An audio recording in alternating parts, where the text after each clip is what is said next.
Eleta ọnọrọ na nwekwerechi ọnwa nọ nwa mba nọ awụchasịala m eye ụmụnne m achọ m igbu oge ọnụ m esuola m ihe na-arụ ha mma chai ana m otu nwanne nwoke ebe m n'ekwentị wee gaa n'ihu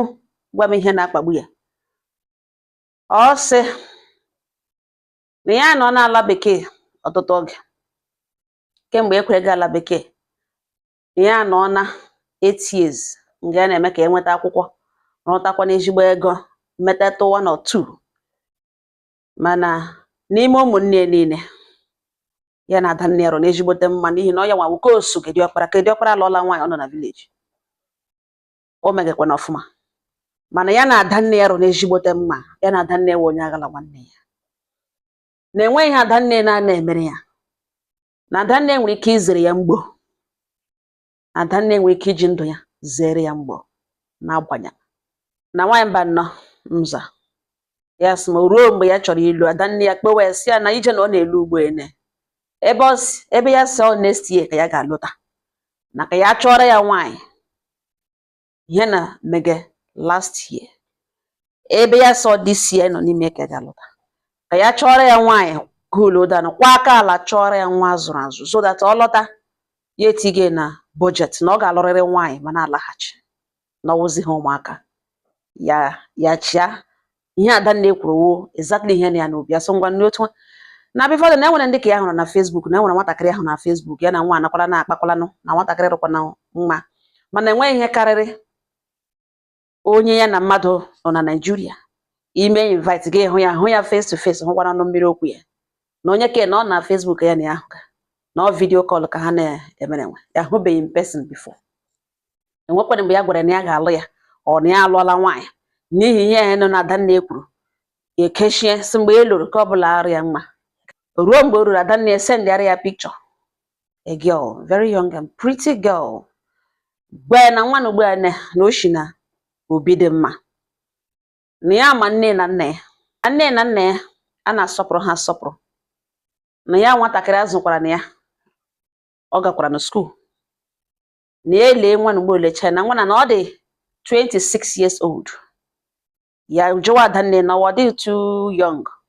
na ya chọghị ụmụaka ụmụ early and middle 20s na ya chọrọ from late 20s or early 30s ya chọrọ onye dị matured onye agụrụ dị gụwara ada nne ya gwa eso ọkụkwalụ onye ka ga-echewe ọdụ ụmụaka na-arịshi na ihe mege na Nigeria na before ahụrụ nwa ọlụlụ na okweghị ibi aka na ọwa agwa eji mkpọtụ mmegbu ya so oke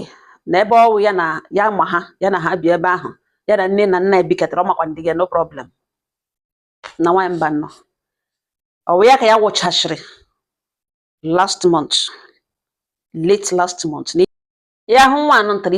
ishe de n'elu kpa nwatakịrị makwara na mma nwa setịrị dị okenye dị neat mana ya bịa chọpụta na nwa ahụ ya wụ somebody ya ele anya n'anya ya ga-ama na ịdị happy ma wee dị happy enwe ihe na worrying na ya ga-ama na ịdị bothered na ya ga-ama na ịdị worried ya bịa hụ ote nwa shi emege mmụọ ya gwa ya na ikekwe nwere nwa young boy ya na ya mege ihe ikekwa like ya ọ ya koodu mana ya ma na ọ dịgachaghị ọ pụtachaghị ahụ like onye ya na mmadụ chọrọ ime ihe ya si mebi ote eshekwa akụkọ nne na nna ikekwe ejiri ha jita ya mmiri with time na ọ ga-eluzi na up na ọ elu ihe na-egbu ene ka ya nọ n'elu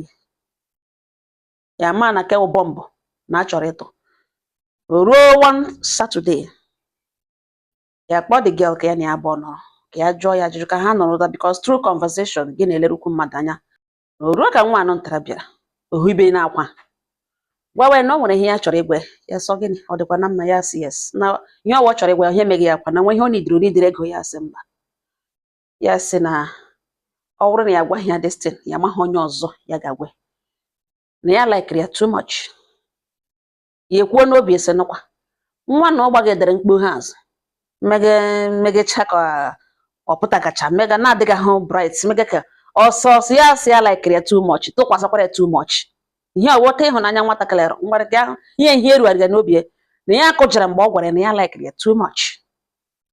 ya sịrị ile ya sị mana o megakwa ka onye likere mmadụ ya si yes na ihe na ya chọrọ ịgwa ya ugbu a na enweghị onye dị awe na nne ya adịghị awe, na nna ya adịghị awe, na nwanne ya nwaanyị ya na-ero na mma adịghị awe, na enyi ya nwaanyị adịghị awe, na ntie wụkwa na Adanne enwetere not the last person ya ga like ka ọ mara. Na ya wụ the only person ya nwere ike ịgwa this thing. Na ya biko mere ya ebere. Gbara n'ụzọ ọbụla ya shiri mejọ ya. N'ihi na ihe na-aga ịgwa ya ugbo ene ya dịghị proud of it. Na ọ one thing na hunt ya. Ya jụọ sọ gịnị wụ ihe mere na ọ ga straight to the point. Ọ gwawa ya na mgbe Adanne nyere phone number ọ kpọrọ ya just one day and that very day ya na-ekwu ka ya fall in love with him. Ya na-emezi ihe ọbụla ya ga-eme ka Adanne ya keep recommendation ahụ active. Mgbe ya hụrụ picture n'olu ya na ya kopụrụ ekopụ ma joy ma gịnị na o ruru otu ụbọchị di Adanne ya gbawa that na ya na ya abụọ ọrụ na mma ya wụ yawa na ya na ya abụọ ọrụ na mma na Adanne ya bụkwanụ nwunye recommend ya ma ọ bụrụ na ya recommend ya na ọ gaghị aga na nwoke ma ibe ya na ọ naanị ya ga-convince nwanne nwunye ka o si ala bekee lọta bịa lụọ ya mana ya gaghị agbaracha n'aka na ya ga-alike ka ya na ya abụọ nwee one or two na ọgụdụ one time na o mere ya obiọma ya ajụ si nụkwa mgbe ya bịara notice na ọ kpọghị ọtọ na-eshi akpọ ya ọbịa gwawa ya na ọkwa ọhụ ga ihe megere na ọ ya nwa dị in charge na enweghị ọ ga-ewe ya na ọ gaghị asị na ya mara be nwoke na enweghị nọdị ya na ụmụ agbọbịa ndị ọzọ na-asụcha na ọwa aja ikpeazụ ọ ya ka ya nọ otu obi si ya nakwa ọwụhụ part of temptation ọwụhụ nlele ka nwoke na-elele gị ya ọ bịa mezie for 3 days ya nwa akpọghị ya na phone mgbe ya mechaziri bịa akpọ ya after 4 days ya na nwoke ahụ ya na di Adanne ya nwere mmekọ because ọ bịara rhyme ọ with ihe ọ na-ekwu and every night ya na-arahụ ya drọpụrụ message ọ naghị receive ọ naghị reply you feel na ọtọ ọsọ dị in charge na truly not in charge kpatara na ejiri zojiego ụkwụ ya na ya bụ onwe mgbe ọ bịazi bịa kpozie mezie explain ihe mere na o ji ọkpọghị ya for 4 days na ya gawara another country mgbe ọ bịa gwa ya na ya gawara another country ejighị phone ahụ do ya hapụrụ ya so that any messages batara na ya bata ya ga-reply ya na ya gawara another country no business kpọrọ ga ebe ahụ ya sị n'oche o meghị ignore deliberately o si ya no why would he do that ike agwụ ya na ọhịa ya sị ka ya gwa ya na ya ọhịa ya mere na ya chọghị idewe dị secret buru ya baiga na nwa na-akọ this thing akpata oyi na-awụ ya iwe na ọnụma ju ya obi mana nwaanyị mba nọ na enwere ihe nsogbu dị na otu Adanne shiri hụ di ya n'anya na ya nwa ga-agwa ya sị nwa ịchọtara m di ngeburulu ụzọ ya elu ana m alọghachi na ọ ga-eme marriage Adanne ya affect na ọ ga-divorce that man and ọ ga-adị broken n'ihi na they have come a long way n'ije ya na ya gba ụhụta na ya gwakwa na Adanne na ya like this girl na ya chọghị ịlụ Adanne ga-efeel in a type of way na ya hụ na di Adanne may invite ọ bịa ratapụrụ ya kalanya ga-enotu somebody today na ya ṅara ya kantị without elenganya n'azụ jụọ sọ nwa nwanne ya nwaanyị hụtere ka ọ gara aga blackmail arịa ya elu the man say na ya dị sorry na ọwa ka ọ ekwensị na ya biko na ya gwakwala nwanne ya nwaanyị na ya gwakwala nwanne ya nwaanyị biko na ihe ọbụla si emere ya na ya biko na ya ga-aṅụrụ iyi na ya jụọ ya sọ nwatakịrị ya chọrọ ịlụ after ya gara ala bekee the only girl bara ya anya ya lọtara Adanne elere cool down chọtara ya nwa ya masịrị ya ka ọ gara aga blackmail arịa ya elu ihe dị man kpọgodo n'ọnụ ya biko ya gwakwala nwanne ya azị oke ị chọrọ imeji ime ụlọ okenye ị chọrọ ịnọ happily ị chọghị imesị one person ị na-atọ ụjọ mana ịtụghị ụjọ ime ihe mana ọnụ ya nsogbu ihe ga-emebi gị tampa my own happiness ka ihe o jiri dị nke ị ga-ebu ụzọ rịa this girl elu mụ na ya bizi nwa mụ na ya ga-ebi ihe ị na-acha family tomorrow abịa ka ihu mụ na nwa ga-eji visit Adanne m gị na-ele ya echeta na ịrịrị ya elu na ihe mere na otu ochiri why ọgọ why na nwaanyị mba nọ na m juderele ya mba ụwa na o kweghị ịdị confusion egbuola ya egbu na adịghị na ọ dị humble the openness alone ya chi wesịrị iwe bịa cheta na ọ ya nwa jụọ na ya gwa ya disconfess ya amaghị what to do ụmụnne m ọsọ m judele ọnụ gị wụrụ nwoke na ole ihe ị ga-eme ole decision ị ga-eteke na okweghị dị ya na enwere ụdịrị mmadụ ya wụ ya na like decency na ya amahụ excuse ya ga-enye nwanne ya nwaanyị and ya like this girl and nwanne ya nwaanyị anọ this thing ihe ga-emebi ihe ga-emebi no ga-emebi too much and ya chọọ ihe ga-edenwe n'iwe na nwanne nwe nwere obi ukwu na ọgbaghara kpem ọgbaghara kpem o ji di ya ha egwu egwu na ihe a ya nọ n'elu ya na ọ wee very big confusion na ọ wụrụ ṅụ ọ gịnị ka ị ga-eme ụmụnne m okwu ekwulekwucha nsọ ngwara aga m agbotoro ṅụ aga m eji oji ijiri sị m jiere ṅụ ụmụnne ma n'ime obi kem aga m asị nwa dị otu a dey open like this dey plain. It's not like the man threatening again. It's not like the man bịaga for more kama ọ sị ya likere ṅụ too much ya gaghị eke iburu ṅụ nsọ sikiri ụfọdụ ụmụ nwoke ha alụọla nwaanyị ma ụdị a ha amaghị ha ka bi happily ndị Igbo saa shashiwa kwa shata ya shi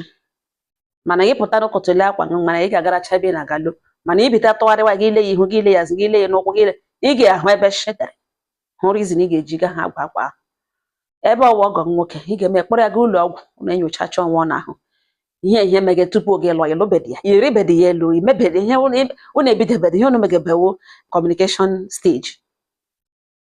and ya dị open enweghị onye gidere enweghị onye man ya kora ya aga m asị ekwele ka ọ nabiga nwa all temptation desperation ọ chọrọ ịhụnanya and abịa ekwensu arụ ala ya wụ mgbe ị gawara another country for 4 days chezie na di Adanna na ọ dị in charge ọ dị in control ihe o mere ka ya were ka nọrọ in your life aga m asị taa ya eze ọ dịrị gị gbagharị because of Adanna gbagharị and ebe di Adanna amarakwala nwee ihe ọ na-atụ ụjọ pụtara na ọ ga-aga forward and now ọ dị aware na ịmara na enweghị ihe ga-eme ka oshi na azụ bịawakwa again ọ gaghị abịa playing na Oliver Twist wanting more all the time biko yetokwuo ya lerukwuo ya anya ọwụ na nwa na onwe ka ya ji ọnụ ya kọrọ ṅụ destin enweghị onye ji ya n'olu the man na black ọ gaghị ụfọdụ asị ngwa gị ka ya mere na no ọ nọgidere and the reason o jiri gwa ya wụ na ya hụrụ n'anya too much na ya ga-atụliri ngachi hapụ gang in the dark ya ga-ebuli this type of secret abata n'ime ndụ m that get the good ụta ihe Adanna nsọ ọwụ ihe ọwụ kama mgbe ekwensu chọrọ ịnapụ mmadụ ihe ọma ruru ya ụtọ na-adị ọ bụrụ na ị lụọla ihe dị otu eme mara ihe a ga-ekwu mara otu eji eti okwu ọnụ ọhụbeghị oge nwoke sọwa aja asọ obere nwa ọwụ ya ga-asọkwa na aja iberibe ọ maha na ọwụghị otu ahụ gbaghara wara ma ọ dịrị impossible enwebeghị ihe mebiri nọ ụmụnne m ka ewe obi m kwukwu obi m mgbe ị ga-asụ nwaanyị mba nọ nwaanyị no ọ sị ya ga-agụ kọmentị ọnụ one after the other ịma anọ ihe n'obi m kwuo ọ ngọ ha m n'ọnụ udo dịrị ọnụ